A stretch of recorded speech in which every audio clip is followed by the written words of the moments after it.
Welcome to the Uplifters Podcast, where every week I talk to a woman in midlife doing big, brave things and sharing her experiences so that we can all keep doing big, brave things too.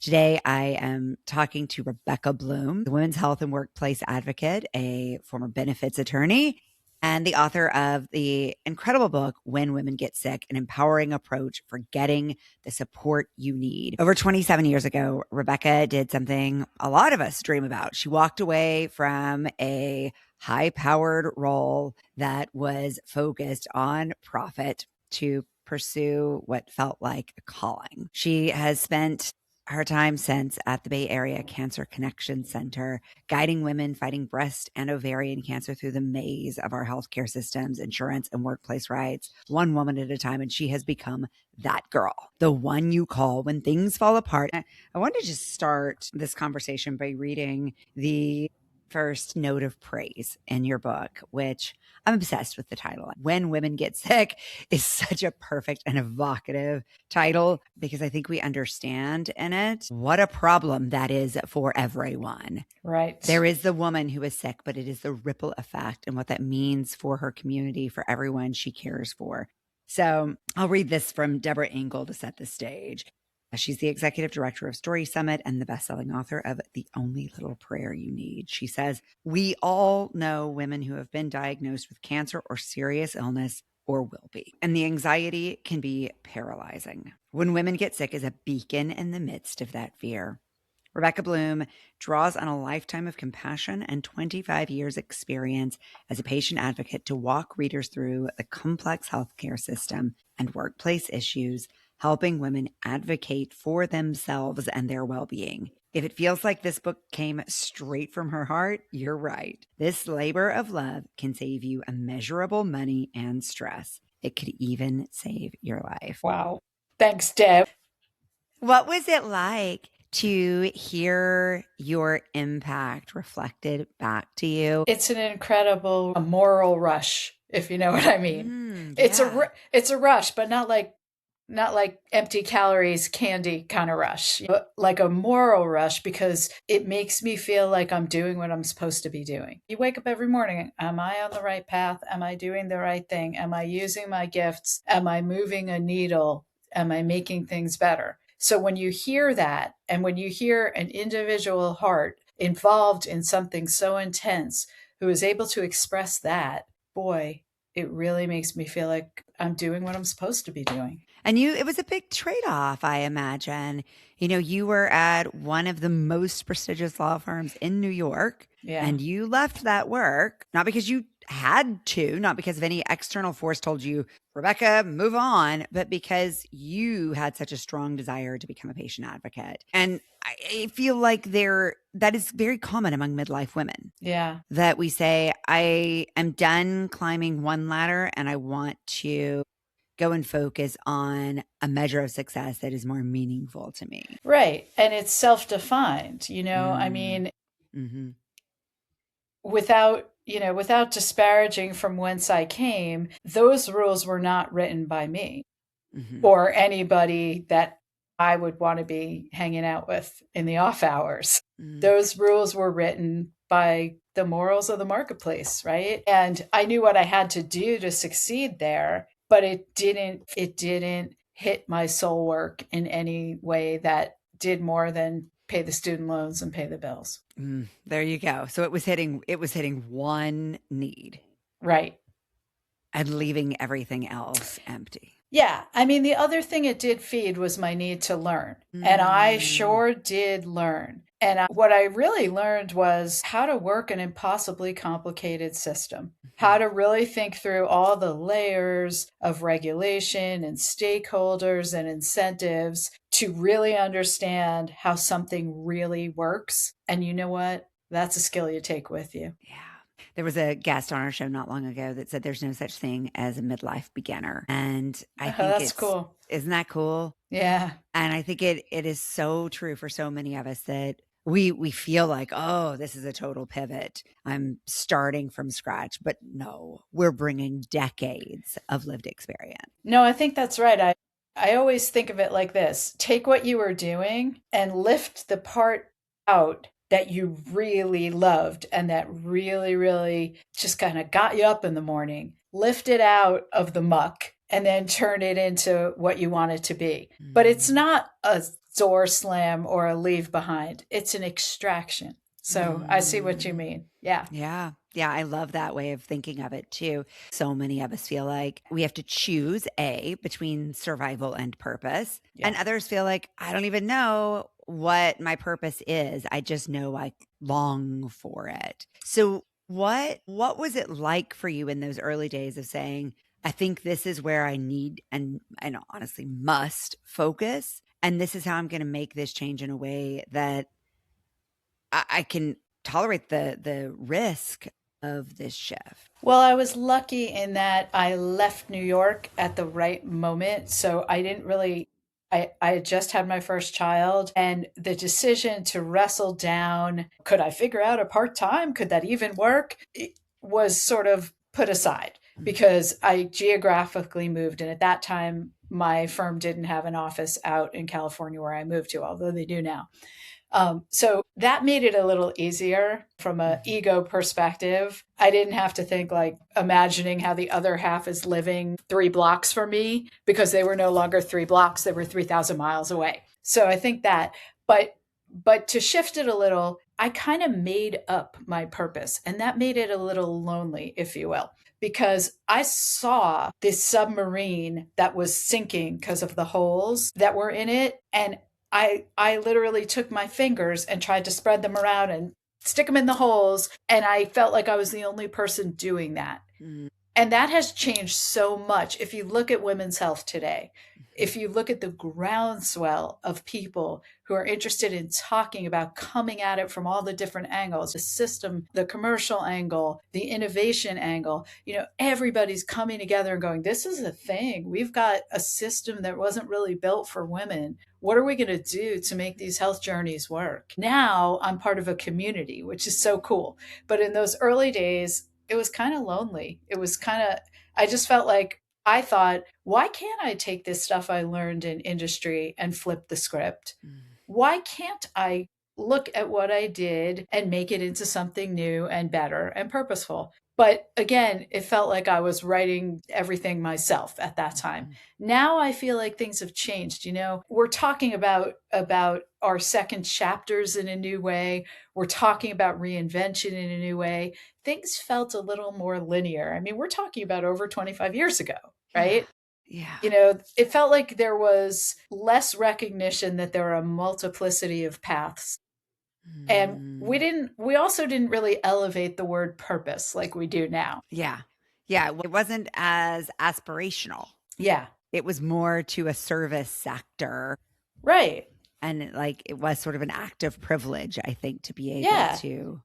Well, look at the pipelines to success, right? When I went to college, women had only been at my school for 15 years, right? Wow. And then when I got to the big law firm, women were not 50-50. Absolutely not. Even then, it wasn't. So all of those things have changed. So, to be able to dare to go, well, I had this incredible opportunity that my mother and my grandmother could never have had. And I'm already going, I don't even want that anymore. That in itself is a kind of self-determination that is born of progress. So lucky me that I could. I had the opportunity to think about it in terms of choice.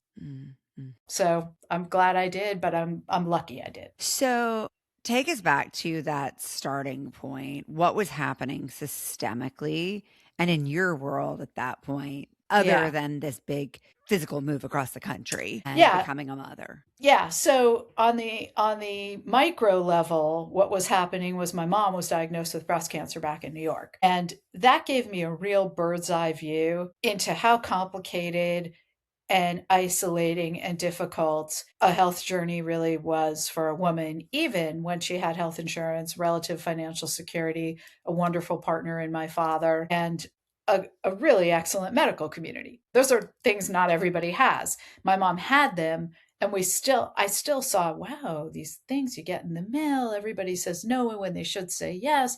You can't line up a second opinion in time for the actual surgery date. How are you supposed to do this? This person says do it this way. This person says do it that way. I mean, how do you deal with all that stuff?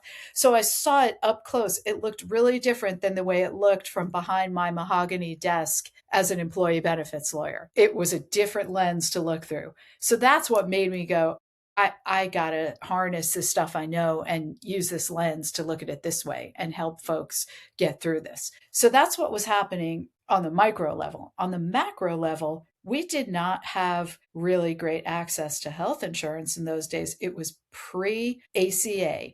So that meant if you had a pre-existing condition of any sort and you weren't already on a group health insurance plan, you had big trouble. You could almost not get covered at all. But the way you got covered was expensive, cumbersome, stressful, and insufficient.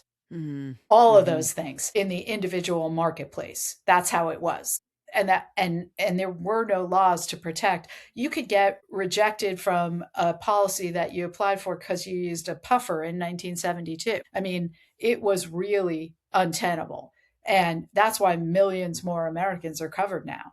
I'm not saying it's so affordable. The A in the ACA has definitely become a lowercase letter at best, but still it's better than it was. And as a result, I was helping women do all kinds of backflips to try to figure out how could they be on a group plan instead, because that would give them a kind of safety and a kind of security that they otherwise weren't really able to achieve. So people would form businesses that they otherwise wouldn't have, just so they could have that group buying power and be behind that safe harbor of a wall. I mean, there was all kinds of stuff going on that people don't do as much anymore because they don't have to, but they used to have to. I was so struck by your perspective on how big companies are thinking about healthcare and how adversarial that really is to the human experience of healthcare. Mm-hmm. If you take it up high, it's about what the operative value is.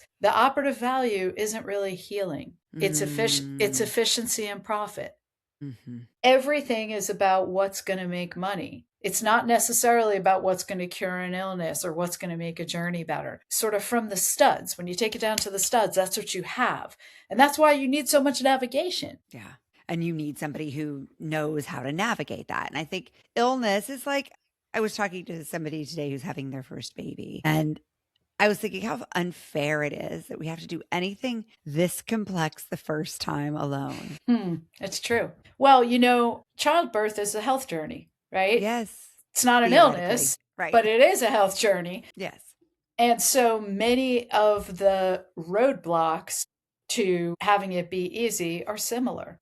Mm-hmm. Strange bills, weird prior authorizations that make no sense, a totally inefficient way of thinking about it. Like every time a person walks through the door, it's like they act like they never did this before. And you've got to learn the whole complicated insurance system and all the doors and windows that have to be open just so for the breeze to come through. It doesn't make sense, right? Mm-hmm. It just doesn't make sense because it was designed to make it hard for the patient to get through. Right. And it was designed to make it easy for the third-party payers to not pay. Mm-hmm. Mm-hmm. Do you feel like that's getting better now? I do, in some ways, and in other ways, no. The reason I think it's getting better is because we're talking about it, because the culture is changing. People are starting to understand that 1 in 6 women in America are in medical debt. Everyone understands the big salaries at these insurance companies. We saw this ridiculous, absurd shooting of a human being who happened to have a high-profile job at a health insurance company. I mean, that's a flexion point when the frustration has gotten to that point. And so as a result, insurance companies are starting to really think about the patient experience a lot more, and they should. So that's a good thing.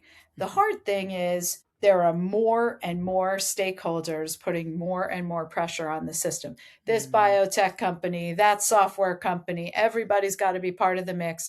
That's all extracting dollars. And ultimately, that trickles down to patients, whether it's through a raise in premium, bigger co-payments, more denials of some of this stuff. It all gets baked in. And so in that respect, it's just getting more complicated and not better. So we have both things happening at once. One of my favorite things about this book is it both acknowledges that there are giant systemic issues that we're probably not going to be the ones to solve. And it says, but you're not at the mercy of the system. You can be an advocate for yourself. This can be an empowering journey, even if none of us would choose it for ourselves or our loved one. I agree. And really, who better than women? We're wired to make things work. It's a patriarchal system under which we labor, and it's always been. We know how to make things work. We know how to succeed. We know how to care for ourselves and each other, particularly each other. We need to work harder on the ourselves part. Yes. But we know how. We have the skills and we have the social capital in our communities to turn to one another in a more real way. We don't have to do that macho, rugged individualism thing. We don't have to buy that. We don't. And that's really the thesis of my book, right? It's like, hey, draft your team of smart, powerful, capable women, slot everybody into the right job. If you ask somebody to do something for you that they're good at, they're going to love doing it. And guess what? You've done it for everybody else. It's okay to ask. And if we view it that way, literally, we ride at dawn. And we can get it done and make it better. I love that. Yeah, the underlying premise of this show is lift and be lifted. Right. Right? That we all have abundant resources, skills, gifts to share, and we all have needs to be met. And for many, arguably most women, the sharing comes more easily than the asking. Yep, that's very true. And if my book did nothing but make a woman who read it think to herself, I'm worthy of help, and this helped me figure out how to ask, that would be enough for me. It's huge. Well, and I think you've done it. So my background is in behavioral science. And of course, that is very much linked to compliance, which is a huge part of the healthcare system, right? That healthcare providers are often struggling with how do we get folks to take their medications? And you mentioned compliance science. I'm so glad you did. There's a recent study that is like a big literature review that shows that advocacy in the health space improves outcomes, and it's almost completely because of increased compliance. Yeah. Instead of abandoning the cart, as it were, people actually finish the job because they haven't been as alienated or as terrified or as turned off or as freaked out about going into debt. Yeah. Because of good advocacy. It works. Right. Well, and I think this is such an excellent point here, because when is it Deborah says, yeah, like, this may save you money and time, and it may save your life. That's exactly what it is here. Yeah. Because we're like, there are different ways of approaching overwhelm. For some of us, we cede control completely and we say, I am in your hands. Whatever you say, do, I will do. And we take ourselves out of the picture. And others of us feel like it's happening to us, and it breeds an entirely destructive sense of distrust between ourselves and our care team. And what you're really advocating for is being an active and engaged part of the process so that you can be in partnership with both your self-created care team and your medical team, so that you can continue to play an active role that is based entirely on you, your needs, your comforts, because that is the real context of any journey. Absolutely. And when you walk in feeling held already, you have more confidence. You have more confidence to ask the right questions. You have more confidence to follow up. I coach people in how to talk with their doctors so that they know how to get more information when they need it. All of these things can be smoothed with excellent communication. There's really no question about it. And if you're not freaked out that you're going to get some big scary bill, you're a lot more likely to go get the scans and follow up on whatever recommendations you've been given without this feeling like, oh no, this is too far for me, or even just the fear of getting the information is a lot for some people. Some people really don't want to know, myself included. I really wanted to avoid MRIs for a really long time because they freaked me out. So I just stopped doing them, and, I'm back on the horse. But, or some women, they can't stand taking the tamoxifen. It makes them feel terrible. There's just all these things that are happening, and it's easier if you're alone to give in to your fear instead of getting all the help that you need and that is available. Yeah, it's interesting because in my coaching work, I often talk to people about the difference between a binary response and a customized, personalized response. And so I think I know we as humans have a tendency to take all our past data and expect it to be a signal for future experience. And so we may say, I had a bad MRI experience. I am a person who does not do MRIs. But the truth is, maybe you just had a mean tech that day. Yeah. Maybe you were in a really noisy kind of machine. Maybe MRI is not for you and there's some other option that gets the same information. That feels right. But I come from what is probably not an entirely unique circumstance. I come from a very conflict averse family. I always joke, we're so conflict averse that we don't even take left turns. I'm serious. My mother really will go so far out of her way to avoid a left turn. I'm just I'm thinking about the car going. Just go in circles. Yeah. Because she just can't bear the thought of being an inconvenience. Yeah. And what does that look like in a medical situation? It means not asking for the doctor to follow up with you. It means not asking for somebody to give you more information about a question or make the appointment or a million things. Yes, there are so many. There are so many junctures where there are options that don't get exercised, whether it's asking a question, whether it's appealing a decision. And in almost every one of those cases, the outcome can be changed if that extra step is taken. People are so surprised. You can win a really big percentage of your appeals, for example, with insurance companies. It's generally over 50%. I mean, those are great odds, right? Yeah. And you can, but people are averse, like you said. Nobody wants to write that fake lawyer letter. They don't want to feel the fake lawyer letter being the one my counsel says. Yeah, exactly.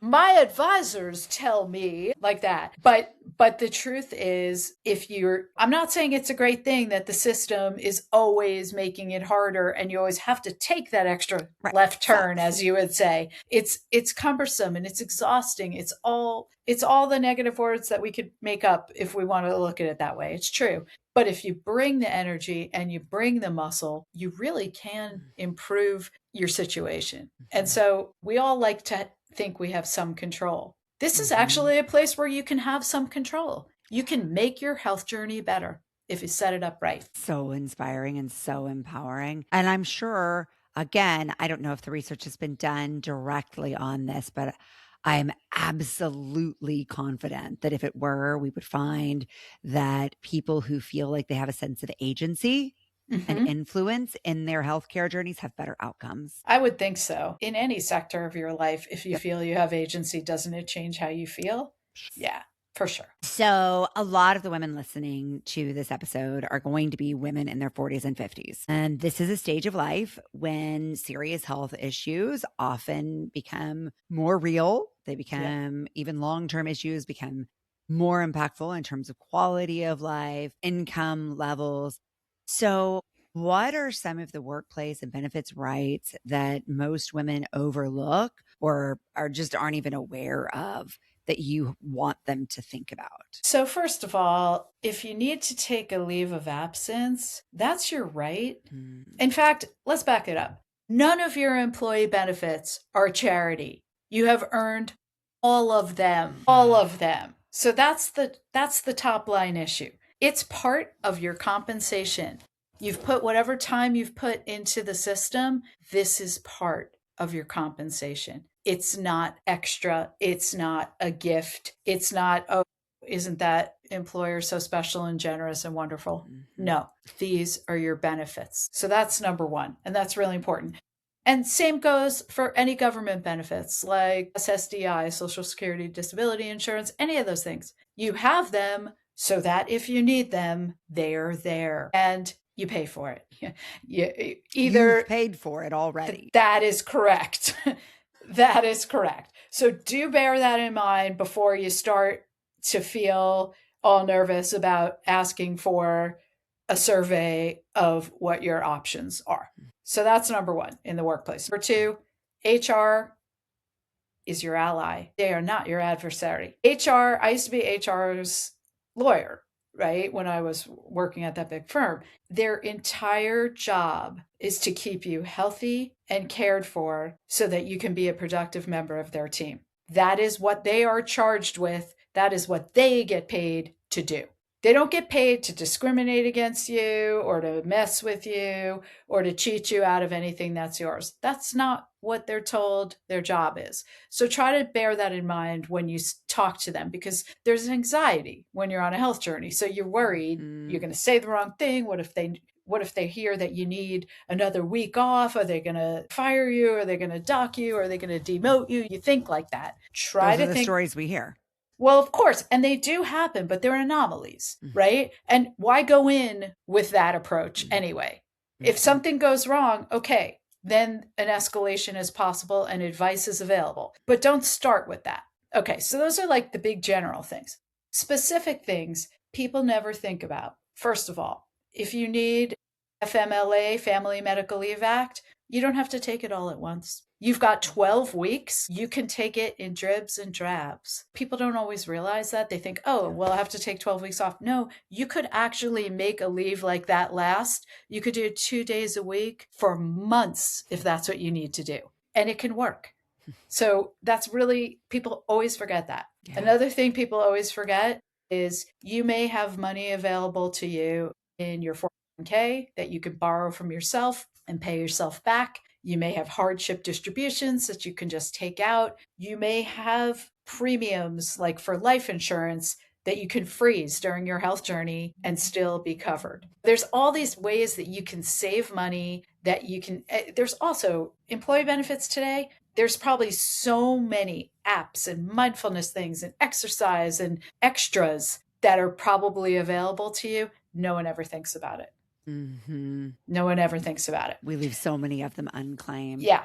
Yeah. Another thing that most people don't realize that comes up all the time is if you're on a health journey and you need to go on disability, well, okay, you might get short-term disability. That would be private through the company. They may have long-term disability through the company. There's also SSDI, and some states also have short-term disability. What happens to your health insurance? Well, most employers tend to keep you on your health insurance on their dime, if that's the way it's set up, for up to 6 months when you're on disability. Most people don't realize that. So, and it's so good to talk to HR when you're contemplating all these things so that you can understand what actually happens and what the company actually does. Because like I said, for most of them, they've all been through it. They've all been through people having illness. For most of them, their goal is to get you healthy and get you back to work. And that is cheaper for them than hiring somebody new. Don't kid yourself. That's so good to hear. And I think our tendency, right, has been for many of us to just hide. I hope that we won't get found out. And how good is anybody at doing their job when A, they're sick, B, they're trying to hide that they're sick. Right. And so it's just, instead of making it harder on ourselves, the point your book makes again and again and again is bring people in. Don't do this alone. Don't make it so hard on yourself. And so let's talk about care teams and the role they play and how people should think about that even in advance of getting sick. Yeah. So in advance of getting sick, it's always hard to tell somebody to be proactive about something when they don't know what's going to happen. But there are a couple things that you can do. First of all, it's table stakes to understand the way your health insurance plan works. It's not that hard to understand it. Take 5 minutes and read your summary plan description, go in your portal, just understand what your benefits actually are. Don't get caught in the stressful moment of having to panic about that. And if you can't understand it and your brain turns to mush when you read that language, you can ask ChatGPT to translate it for your brain. You can, but also, This law, ERISA, forces all employers to write a plain English summary plan description of every plan that they offer. So it's available in English. So that's one part of the proactivity. The second part of the proactivity is think about your personal safety net. We talked about the government safety net and the work safety net. We understand what those things mean. Now think about the social capital that you have amassed by being you. Who are your people? It's your neighbors, it's your friends, it's your family, it's your colleagues at work. Who are your go-tos? Think about who your go-tos are before you got to go. And also recognize who you are to others. It's a 360 kind of inquiry. Who are you to others? That affects who you are to them, right? My neighbor picks up my kid. Okay, well, if she calls me and says, hey, I'm having surgery, I'm going to pick up her kid. I mean, obviously. So she knows that, right? There's a reciprocity, and it's not really transactional. It's social. It's just social connection. So, yeah. Part of what you're making me think about here is actually the best thing we can do for our long-term health is be engaged in our communities. Sure. Yeah. Because that's right. How hard this would be if you are the person who's never spoken to your neighbors. Right. Right. And again, I've seen lots of women feel so alone and have to construct this. I call it, in my book, I call it drafting your team. And just after you've gotten a tough diagnosis and you're not feeling great is not a great time to be starting from whole cloth to do that. So if you're able to be thinking about those things ahead of time, I mean, listen, we're living in tough times, right? None of us know what thing is about to befall anybody. So no matter what, this is good for your life anyway. Just think about who you are and where you stand and who you're connected with. It's not that hard. It might even make you feel good. Yeah, there is a part of our brain that thinks, oh, if I think about this, I'm going to make it real. I'm going to make myself. But the truth is, our brains have an emotional side and a rational side. And having these conversations when we are in our rational brain is going to lead to much better decisions than having it when we are just in our emotional brain. Well, here's also a hot take. Bad thoughts don't cause cancer. What? I mean, listen, I talk about this too. Toxic positivity is real. And you did not abracadabra yourself into an illness. Right. You know, yes, it's true that stress is something that contributes to various health conditions in a negative way, or at least exacerbates them. By thinking about who you might turn to if you got sick, you didn't make yourself sick. No. In fact, the opposite. In all truth, you are much more likely to make yourself better by thinking about that. Yeah. Because you are reducing stress. Because not thinking about stress actually doesn't reduce it. That gives you an opportunity to create some new social bonds. Makes you think, maybe I should be talking to my neighbors a little more. All those things just make your life better. Yeah. I love that. But before we move on too far from talking about utilizing your healthcare systems, I think a lot of this is focused on people who work for companies. And so I want to talk for a second, because I know it's such a big portion of our audience, about folks who are not employed. Or not, who may be an independent consultant, might be in creative roles, aren't working for companies per se, who have HR teams even, much less all these other benefits. Yeah, I mean, the gig economy is so entrenched nowadays. And I think since COVID, even all the more, digital nomadism, it isn't a nice, easy fit for traditional employee benefits. You're right. And, those big law firms, they don't represent solopreneurs. Right. So obviously I didn't do that work there, but I have advocated on behalf of many, many women who either work for themselves or are running very, very small businesses where, you don't have these robust employee benefit plans. So how do you do that then? What do you do about that? Well, First of all, going back to pre-ACA days, some of those impulses to join groups are still really valid, even though you can now buy your own health insurance. Because it's more, first of all, groups have buying power for some things, but they have staying power as well.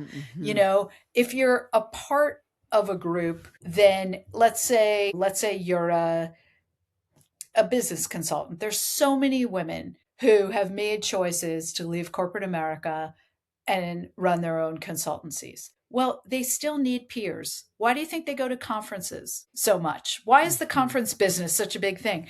Because we still need each other. We need to have peers. We need to have colleagues. And those peers and those colleagues become friends, and they become people we rely on. And, in the business world in particular, sometimes these people know things that are really helpful to you on a health journey. Women's health is a huge business now. I just was at a conference in New York, and I just thought, my goodness, it feels like everybody's in women's health now, one way or the other. Yeah. And so we all do need each other. We can share learnings. We can rely on each other in those small ways too, if we're in physical proximity. But there's those bigger ways too. Networking sounds like so gross and so capitalistic in its way. Transactional. But really, you'd be surprised. You meet somebody who you think you might have this stuff professionally in common with. This happened to me at a conference in New York just the other day.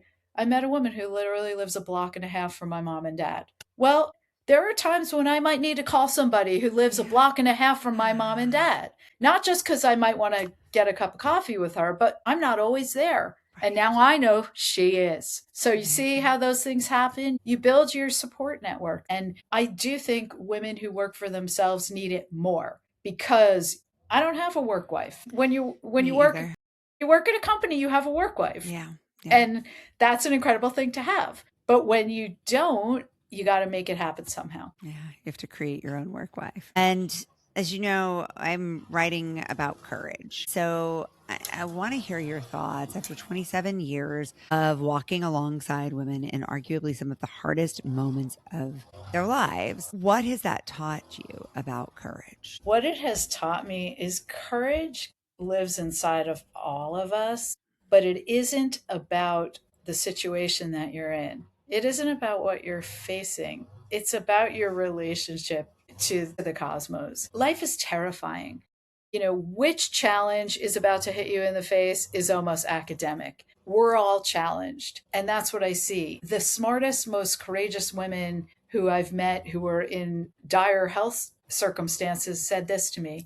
They said, hey, I'm here today. I'm alive today. I can do something with my time and my gifts. We're all walking around with some secret in our DNA that's going to kill us one day. I'm no different than anybody else. It's universal. Courage is about choosing to do your best with whatever time and resources you happen to have. Wow. Yeah. That's so powerfully said. And it is about showing up. Yeah. Yeah. No matter how tempting it might be to hide. I love that question you asked me just now. No one's ever asked me that before. I had a feeling you would understand the question. Yeah.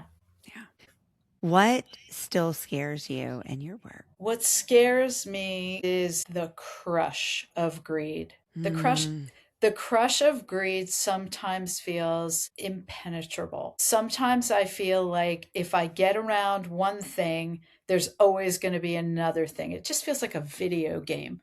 It's like Pac-Man or something, constantly trying to get around whoever's the latest person who just wants to say no and doesn't want to pay. And because the dollars are so big, and then any one individual is just any one individual, sometimes I get consumed with that David and Goliath kind of fear. The how could this ever be possible? Then I say to myself, but I've seen it work. I've seen it improve. I've seen that despite greed trying to crush every individual, often it doesn't. And that's why I wrote a playbook, to try to really increase the odds that it won't. Yeah.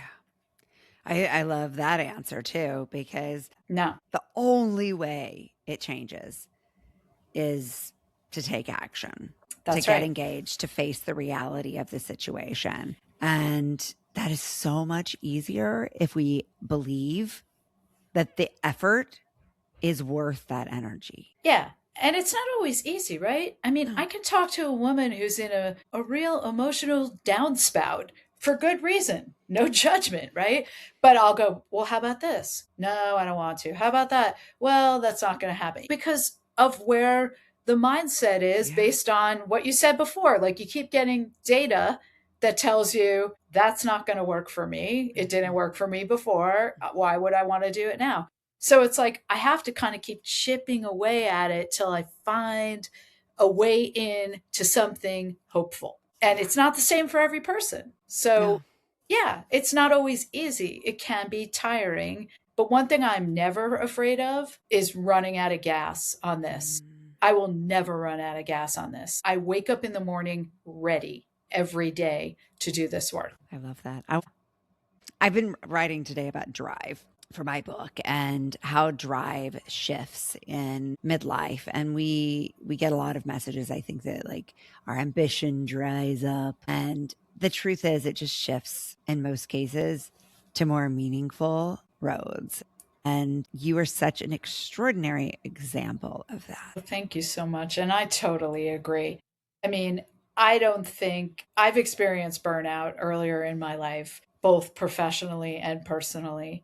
I have no burnout now that I'm doing what I'm supposed to be doing. Amazing, isn't it? Yeah, Yeah, because it's renewable energy sources. that's right. So we couldn't end this episode any differently than every other episode. I have to ask you the question I've asked every other guest, but in your case, it's even more meaningful because you've now written an entire book about this and we've had an entire conversation about it. But I'll ask you anyway. As uplifters, we love to uplift other uplifters, which you certainly are.